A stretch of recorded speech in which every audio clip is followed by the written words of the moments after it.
Bismillahirrahmanirrahim. Assalamualaikum warahmatullahi wabarakatuh. Salam sejahtera buat kita semua. Perkenalkan, nama saya Samsul Rijal. Saya adalah salah satu dosen pada Fakultas Ekonomi dan Bisnis Universitas Negeri Makassar. Pada kesempatan ini, saya akan mendiskusikan terkait tentang salah satu mata kuliah yang saya ampu, yaitu ekonomi manajerial. Mata kuliah ekonomi manajerial merupakan gabungan antara teori-teori ekonomi, yaitu teori ekonomi mikro maupun teori ekonomi makro, dan pengambilan keputusan atau alat analisis matematika ekonomi dan statistik yang dapat digunakan untuk melakukan analisis dan pengambilan keputusan yang menguntungkan bagi organisasi atau perusahaan. Fungsinya antara lain sebagai alat analisis dan pengambil keputusan yang tepat bagi kemajuan perusahaan atau organisasi. Maka secara garis besar, tujuan mempelajari ekonomi manajerial tidak lain adalah untuk membantu proses pengambilan keputusan dalam meningkatkan keuntungan perusahaan dengan cara yang lebih efektif dan efisien. Untuk mengikuti kuliah ini, mahasiswa diharuskan sudah lulus mengikuti mata kuliah ekonomi mikro, ekonomi makro, dan matematika ekonomi. Tujuan dari mata kuliah ini yaitu memberikan kemampuan analisis kepada mahasiswa dengan menggunakan teori ekonomi dan teknik-teknik analisisnya, sehingga siswa diharapkan mampu untuk dapat menganalisis permasalahan ekonomi yang terjadi, baik itu permasalahan dalam dunia bisnis maupun dalam pemerintahan. Adapun strategi yang saya gunakan dalam membawakan mata kuliah ini yaitu yang pertama, melaksanakan perkuliahan tatap muka. Yaitu yang kedua, dengan menggunakan metode daring atau e-learning, yaitu menggunakan Learning Management System (LMS). Aplikasi Sistem and Application Management Open Knowledge atau dikatakan SMOK merupakan aplikasi Learning Management System yang ada pada Universitas Negeri Makassar. Dengan adanya sistem LMS SMOK ini mendorong terwujudnya pembelajaran yang berpusat kepada mahasiswa melalui aktivitas pembelajaran sinkronus secara mandiri maupun kolaboratif. Berikutnya yaitu dengan membuat grup WhatsApp untuk menyampaikan secara cepat informasi-informasi penting dalam proses pembelajaran mata kuliah. Adapun strategi yang kedua yaitu memberikan referensi berupa bahan ajar yang sudah saya kembangkan dalam bentuk buku dan beberapa referensi-referensi pendukung lainnya. Ya. Strategi yang ketiga yaitu mengadakan tanya jawab, baik itu pada saat pelaksanaan kuliah tatap muka atau luring maupun secara daring, di mana diharapkan dapat mengoptimalkan keberhasilan pembelajaran.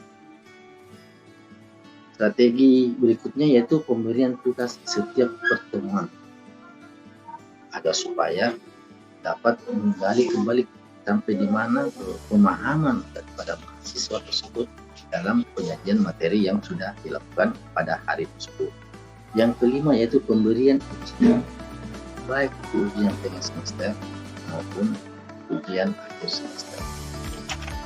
Nah, adapun komponen penilaian yang saya lakukan dalam mata kuliah yaitu ujian tengah semester 30%, ujian akhir semester 30%, kehadiran dan partisipasi 15%, tugas 25%, total 100%. Adapun pokok-pokok pembahasan dalam mata kuliah ini terlapis dan tersusun dalam RTS yang saya sudah berikan semenjak pertama awal perkuliahan dan bisa diakses di SyamOke dan bisa saya share melalui WhatsApp grup kelas yang saya buat.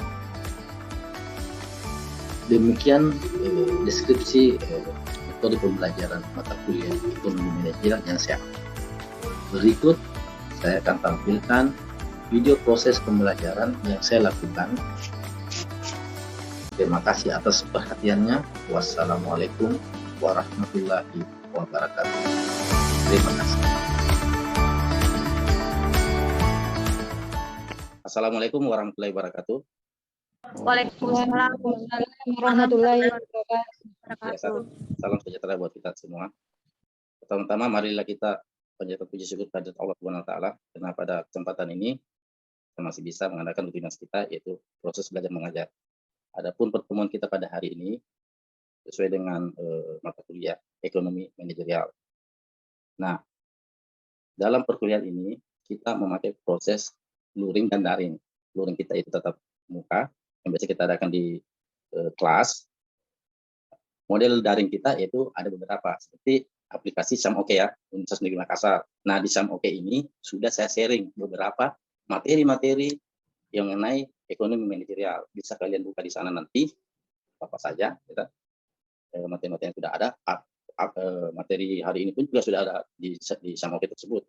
Nah, buku yang referensi yang kita pergunakan, yang pertama yaitu, nah ini adalah buku ekonomi manajerial yang kita buat sendiri oleh tim. Saya dengan beberapa tim membuat sendiri buku ajar yang kita gunakan di Universitas Negeri Makassar, khususnya pada Fakultas Ekonomi dan Bisnis. Ada saya sudah share di SyamOke juga ini, nanti bisa Anda lihat. Ini e-book ya, bisa kalian buka nanti di sana. Nah, isi daripada buku ini yaitu beberapa rangkaian-rangkaian atau materi-materi yang terstruktur yang akan kita dapatkan nanti dalam proses belajar kita di ekonomi manajerial ya. Ya nanti kalian bisa buka lah. Cukup jelas sampai di sini? Jelas, Pak. Ya, sudah jelas ya. Iya, Pak.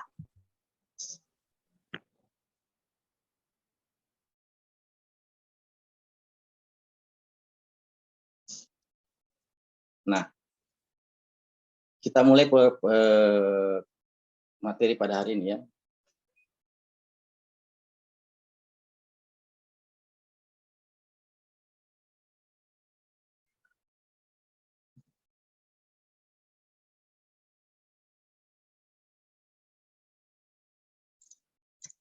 Nah, bisa dilihat ya.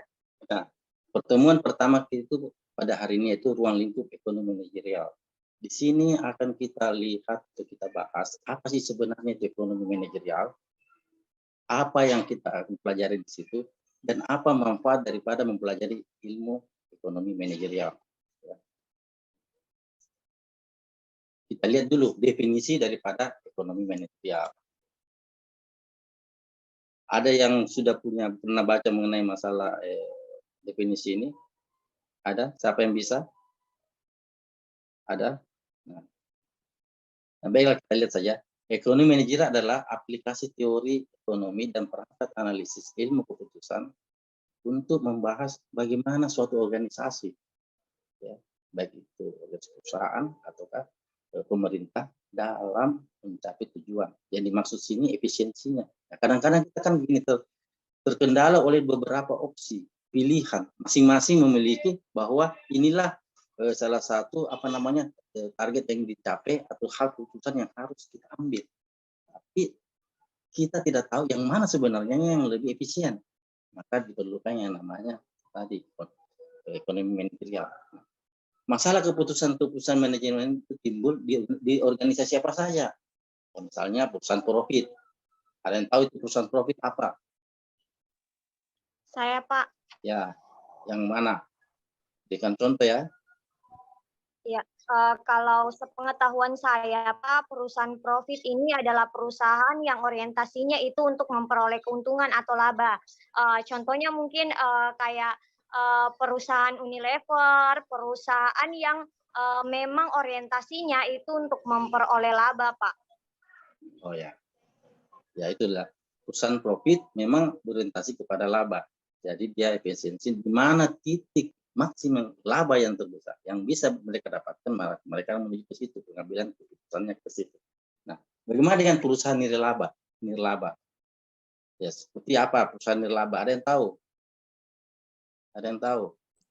Saya, Pak. Ya, gimana Amalia? Setahu saya, Pak, perusahaan nirlaba itu adalah perusahaan yang tidak mencari keuntungan dalam setiap kegiatannya, Pak. Contohnya seperti institut, yayasan, seperti itu, Pak. Ya, betul. Bahwa perusahaan nirlaba ini berorientasi kepada bukan bagaimana dia mencari laba, tetapi dia biasanya mengarah ke sosial. Bagaimana menghimpun dana dari anggota-anggotanya untuk mencapai tujuan mereka. Ya, nah, badan pemerintah saya rasa kalian sudah paham semua ya, termasuk badan pemerintah. Baik, kita lanjut kemudian. Nah, untuk membahas daripada pokok ekonomi manajerial ini, pengertiannya secara luas saya bisa gambarkan seperti ini. Ya. Dalam suatu organisasi, kita perlu mengambil ada sebuah masalah mengenai keputusan di dalam manajemen ya, organisasi itu. Ya. Nah, dalam mengambil keputusan dalam persoalan ini, maka kita harus melakukan suatu teknik analisis. Di ekonomi manajerial, kita menggunakan dua model teknik analisis. Yaitu pertama, melihat dari teori-teori ekonomi yang ada, yang seperti teori ekonomi mikro dan teori ekonomi makro. Nah, kenapa kita harus melihat dari sudut pandang ini sesuai dengan masalah yang ada? Misalnya contoh, misalnya ada persoalan biaya, maka ada yang namanya teori biaya, ya kan? Itu biasanya di ekonomi mikro, ya kan? Nah, misalnya persoalan-persoalan mengenai masalah tenaga kerja, ya kan? Bagaimana memaksimalkan tenaga kerja agar supaya misalnya input dari tenaga kerja itu outputnya bisa lebih maksimal. Itu biasanya kita lihat dari teori ekonomi makro. Maka perlu mengambil suatu dilihat dari apakah dia masuk di dalam teori ekonomi mikro atau dia masuk di teori ekonomi makro. Nah, di dalam teori-teori ekonomi ini, untuk mengambil suatu analisis yang lebih maka kita perlu yang namanya ilmu keputusan. Bagaimana maksud ilmu keputusan? Itu ilmu pasti ya. Kalau di ekonomi itu yaitu matematika ekonomi. Ya. Biasanya kalau misalnya teori biaya, rumusnya gimana ya, kita pakai dari matematika ekonomi tersebut. Nah, yang kedua yaitu dengan menggunakan ekonometri. Yang mana dimaksud ekonometri? Yaitu menggabungkan antara teori ekonomi dan matematika ekonomi yang nantinya bisa dihasilkan suatu data-data dalam bentuk apa? Dalam bentuk data-data statistik atau tabel. Kadang-kadang gitu. Sehingga kita bisa lihat nanti yang mana kira-kira yang bisa dipakai untuk mengambil keputusan. Nah, dari dua model ini maka dapat disimpulkan bahwa inilah yang dikatakan ekonomi manajerial, yaitu aplikasi teori ekonomi dan perangkat ilmu keputusan untuk memecahkan masalah keputusan manajerial. Jadi kita tidak selesai mengambil suatu keputusan tanpa melihat dari kedua sudut pandang ini. Yang nanti kita akan mendapatkan itu solusi optimum untuk masalah keputusan manajerial. Sehingga nanti kita bisa menyimpulkan yang lebih mana yang bisa kita ambil dalam mengambil keputusan. Kendalanya, tujuan dan kendala bisa berbeda dari satu kasus ke kasus yang lainnya, tergantung ya perusahaan ke apakah itu nirlaba ataupun itu berbeda-beda. Silakan nanti bisa dilihat itu. Makanya kita harus kembali kepada teori ekonominya tersebut. Dia mengarahnya ke mana? Rumus teori ekonominya bagaimana? Penyelesaian persoalannya bagaimana? Teknik matematika ekonominya bagaimana? Ekonometrinya bagaimana? Ya, sudah paham sampai di sini? Bagaimana ekonomi manajerial? Sudah paham sampai sini? Ada yang bisa ditanyakan lagi? Sudah paham ya? Ya, nanti kita lanjut ya. Paham. Bagaimana kita kembali tadi keterkaitan dengan teori ekonomi? Ya. Suatu organisasi dapat memecahkan masalah keputusan manajemennya dengan menerapkan teori ekonomi dan perangkat ilmu keputusan. Yang saya sudah katakan tadi itu, bahwa sebuah organisasi bisa menerapkan teori ekonomi dan menghubungkannya dengan perangkat ilmu keputusan. Ilmu keputusan yang mana tadi? Yaitu matematika ekonomi dan ekonometri tersebut. Ya kadang-kadang kita mengadakan suatu penelitian atau membuat artikel kadang-kadang kan begitu. Melihat oh ini model matematika ini teorinya kita hubungkan ya. Nah, teori ekonomi yang ada itu ekonomi mikro. Ekonomi itu ada yang bisa tahu jelaskan apa itu ekonomi mikro? Apa saja yang dibahas di situ? Ada yang bisa menjelaskan? Nah, kalau kita lihat di sini ekonomi mikro yaitu perilaku ekonomi dalam lingkup individu atau rumah tangga ya, perusahaan dan pasar. Perilakunya mana? Misalnya perilaku individu yaitu konsumsi rumah tangga ya kan? Dan begitu. Bagaimana dengan perusahaan? Yaitu mencari nilai laba, mencari laba ya, mohon maaf laba. Kemudian pasar. Teknik-teknik pasar yang seperti bagaimana modelnya ya. Yang berikutnya di ekonomi makro. Nah, di ekonomi makro biasanya kita dapat 3 permasalahan pokok yang dibahas di sana. Ya, yaitu mengenai masalah inflasi, pertumbuhan output dan pengangguran. Inilah kadang-kadang masalah-masalah pokok yang dibahas biasanya di ekonomi makro. Pertumbuhan output, yang masuk pertumbuhan output, pertumbuhan ekonomi dalam satu daerah, ya dilihat dari beberapa sudut pandang. Gitu. Nah, kenapa dikatakan di sini pengangguran? Karena memang ini persoalan-persoalan yang paling riskan di dalam ya ilmu ekonomi, khususnya ekonomi makro. Tenaga kerja, bagaimana upah tenaga kerja berhubungan dengan produksi suatu perusahaan itu kan sangat berhubungan. Jika upah tenaga kerja tinggi, maka otomatis biaya input dalam hal ini suatu perusahaan pun akan makin naik. Dan mau dilihat lagi bagaimana sih outputnya ini, apakah misalnya output atau ini bisa berbanding istilahnya lebih besar laba dibandingkan nanti input daripada input tenaga kerja tadi. Saya berikan contoh ya. Nah, sudah paham sampai di sini? Jadi teori-teori ya, jadi semua teori-teori mikro dan makro ini kita harus telah betul bahwa persoalan-persoalan kita ini apakah dia masuk di dalam teori ekonomi mikro, apakah dia masuk teori ekonomi makro, agar supaya kita bisa dapatkan teori dasar daripada persoalan yang kita hadapi ya. Sudah paham ya? Nah, setelah itu kita lanjut lagi bagaimana dengan ilmu keputusan atau teknik analisis apa yang harus kita pergunakan ya. Nah, itu ada ilmu keputusan menggunakan perangkat matematika ekonomi dan ekonometri untuk membentuk dan mengestimasi model keputusan yang ditujukan untuk menentukan perilaku optimum perusahaan. Yang mana dimaksud matematika ekonomi? Yaitu dia menggambarkan dalam bentuk persamaan model matematika yang ditetapkan pada teori ekonomi. Jadi dia melihat daripada bagaimana model rumus daripada teori ekonomi yang kalian sesuai dengan permasalahan itu, maka akan diselesaikan dengan model matematikanya, ya kan? Misalnya regresi persamaan matematika diselesaikan dengan model matematika. Nah, ekonometri yang mana menerapkan peralatan statistik untuk mengestimasi model yang ditetapkan pada teori ekonomi. Yang mana ekonometri? Ada yang bisa jawab, yang mana yang dimaksud dengan ekonometri? Kalau matematika ekonomi kan sudah paham. Kalau ekonometri yang mana? Yang mana yang dimaksud dengan ekonometri? Ada yang bisa jawab? Ada yang bisa jawab ekonometri?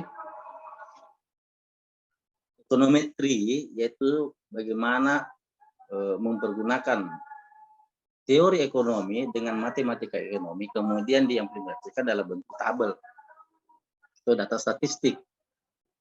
Ya, right? Bedanya. Jadi dia berorientasi bagaimana membuat teori ekonomi tersebut yang kita ini data-data itu dalam bentuk data-data statistik contohnya. Ya. Di sini kita lanjut ya.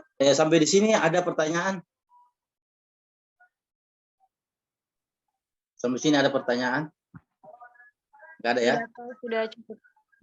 Kita lihat di sini bagaimana proses pengambilan keputusan manajerial. persoalan sebenarnya itu biasanya berorientasi bagaimana menetapkan tujuan perusahaan.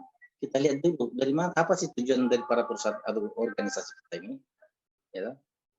Sehingga kita harus mendefinisikan permasalahan yang dihadapi perusahaan dalam usaha mencapai tujuan tersebut. Kan kadang-kadang kita persoalan itu akan timbul kalau tujuan yang kita capai tersebut tidak tercapai, ya toh? Pasti kan gitu. Kalau misalnya kita mengisi, oh tujuan saya ini tidak tercapai, makanya tujuan apa dulu? Maka kita pertama-tama harus menetapkan tujuan perusahaan, apakah dalam bentuk laba ataukah dalam orientasi yang lain, ya.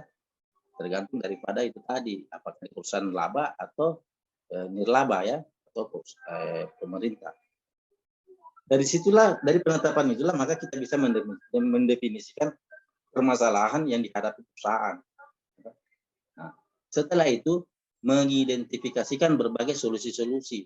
Jadi ada beberapa yang kita dapatkan, oh misalnya untuk laba ini saya harus mulai mengurangi tenaga kerja misalnya, ataukah misalnya saya harus mengurangi input dalam bentuk sumber daya, karena mungkin saja sumber daya yang dalam bentuk bahan baku misalnya ini jauh dari tempat saya ngambil dari sini.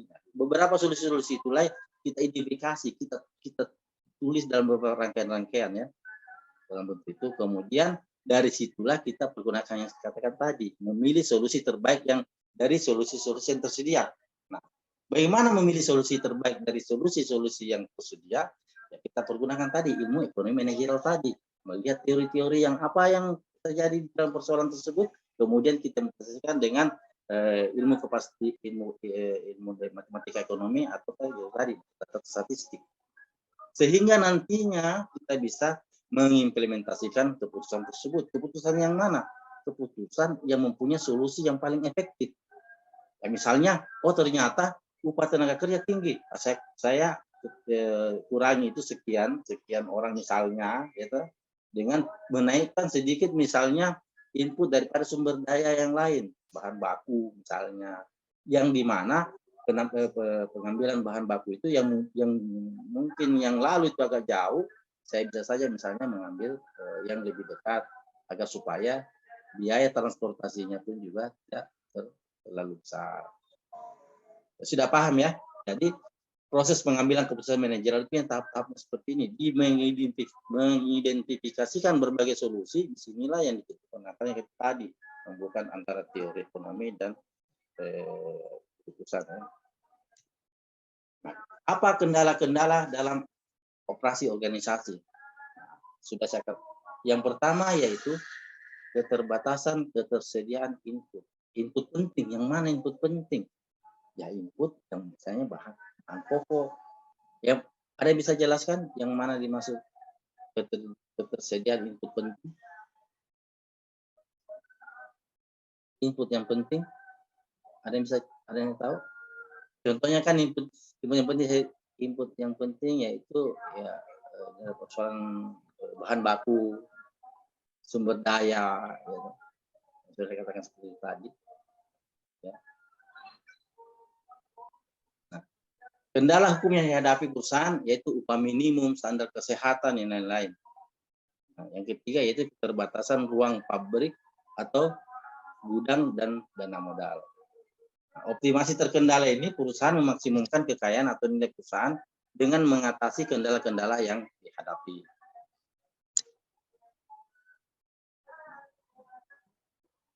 Nah, sampai sini ada pertanyaan? Kalau misalnya saat ini belum ada pertanyaan, silakan kita akan berkomunikasi di grup WhatsApp kita, ya. Bisa dari situ, ataukah misalnya nanti kita akan berkomunikasi di aplikasi Samoke. Saya lihat dari situ nanti, bisa saja nanti. Ya. Tapi di sini tidak ada pertanyaan. Saya Pak mau bertanya. Ya. Bisa Pak? Ya silakan. Ya, terima kasih kesempatannya Pak. Mungkin kalau saya pertanyaannya sederhana saja. Kan kita tadi banyak bicara tentang keputusan manajerial. Nah, pemahaman saya dari mempelajari yang tadi itu bagaimana mengambil keputusan atau bagaimana mencari solusi-solusi untuk agar supaya terlahir atau agar supaya kita tahu mana yang keputusan yang solusi yang efisien begitu Pak. Nah pertanyaan saya, apakah keputusan ini atau konsep pengambilan keputusan manajerial, ekonomi manajerial ini hanya bisa atau hanya ditetapkan oleh manajer saja Pak, atau seperti apa mungkin Pak? Terima kasih. Ya, pertanyaan sangat menarik. Kita kembali kepada bagaimana sih sebenarnya pemimpin dari sebuah organisasi atau perusahaan. Nah, kadang-kadang dalam pengambilan keputusan biasanya itu tadi pemimpin sebuah perusahaan ataukah direksi ataukah misalnya dalam hal ini kepala pemerintah yang berkompeten dalam bidangnya masing-masing. Cuma dalam proses bagaimana mengaplikasikan antara teori ekonomi dan pengambilan keputusan ini, yaitu tadi bisa saja dilakukan oleh karyawan atau orang-orang yang ahli di bidangnya. Setelah itu memberikan informasi kepada pimpinan. Nah, setelah itu pemimpin dari informasi data-data yang sudah dikelola oleh organisasi atau bawahannya itu, bisalah di situ dia mengambil sebuah keputusan. Jadi sebenarnya yang bisa mengambil keputusan itu dari pimpinan. Pimpinan sih yang mengambil keputusan karena dia mempunyai istilahnya leader, dan dia harus tadi tetap mendapatkan informasi-informasi dari staf atau bawahan, sehingga yang dalam bentuk data, dari data-data tersebut itulah tadi dia bisa mengambil keputusan yang mana sih sebenarnya yang perlu kita solusi-solusi yang terbaik dari sebuah organisasi perusahaan. Sudah paham? Sudah paham ya? Bisa? Pak, terima kasih. Ya. Baiklah. Kita akan membahas lagi bagaimana sih tahap-tahap daripada apa-apa saja isi dari ekonomi manajer itu di pertemuan-pertemuan selanjutnya. Bisa kalian lihat di e-learning kita ya, sama oke. Sudah saya masukkan di situ materi-materi dari setiap pertemuan-pertemuan sampai ke pertemuan berikutnya. Nah, untuk hari ini kita mungkin akan saya berikan tugas, yaitu membuat suatu artikel dari pokok-pokok persoalan yang sudah ada yang saya jelaskan pada hari ini ya. Nanti kalian bisa upload ke Oke di tugas. Sudah paham ya? Nanti apakah bagaimana model proses tugas itu sudah ada juga di sana, bisa kalian lihat. Oke. Baiklah, untuk hari ini sekian dulu pertemuan kita. Insya Allah kalau kita lanjutkan ke pertemuan-pertemuan selanjutnya.